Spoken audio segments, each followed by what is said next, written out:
পইচাটো ৰিটাৰ্ণ সেইকাৰণে এইবাৰ আমি পইচা লোৱা নাই যোৱাবাৰ আমি যিখিনি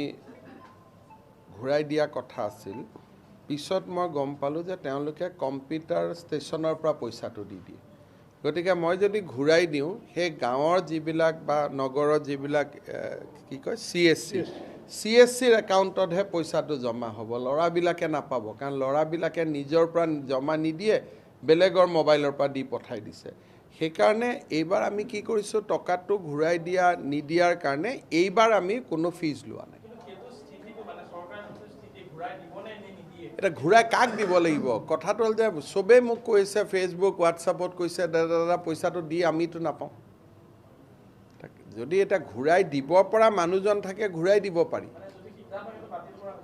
বাতিলো নহয় এটোকে চিন্তা কৰি আছোঁ যে কেনেকৈ কি কৰিব পাৰি কাৰণ মই কম্পিউটাৰ অপাৰেটৰ কেইজনক পইচাটো ঘূৰাই দিলে কি লাভ হ'ব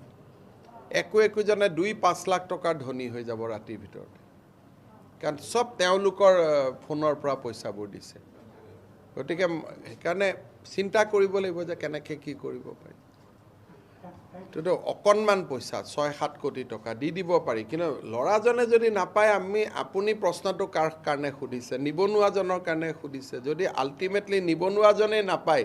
তাত ঘূৰাই দি কি লাভ হ'ব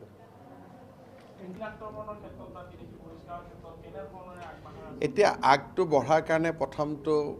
NRC খনেই প্ৰতিবন্ধকতা না এতিয়া ধৰিব গ'লেই কৈ দিয়ে মোৰ নাম NRCত আছে আপোনালোকে NRC খন যেতিয়া হ'ল তেতিয়া যি ধৰণে হ'ল আমাৰ চকুৰ সন্মুখতে বেয়া NRC এখন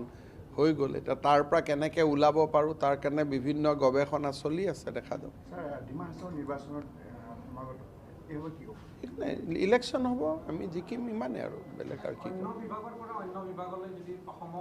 আচলতে একেটা পে স্কেলত এটা বিভাগৰ পৰা এটা বিভাগ আহি থাকিব নালাগে বেলেগ পে স্কেলটো ওপৰত হ'লে আহিব লাগে কিন্তু একেটা পে স্কেলতে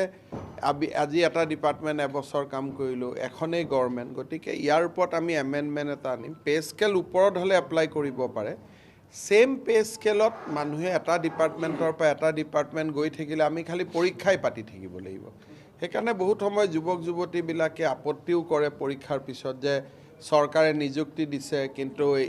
পোৱাখিনিয়ে পাই আছে তা মেৰিট থাকিলেওতো তাৰ উপায়ো নাই সেইকাৰণে আমি এটা আইন আনিব লাগিব যে একেটা পে স্কেলত যাতে বগাই থাকিব নোৱাৰে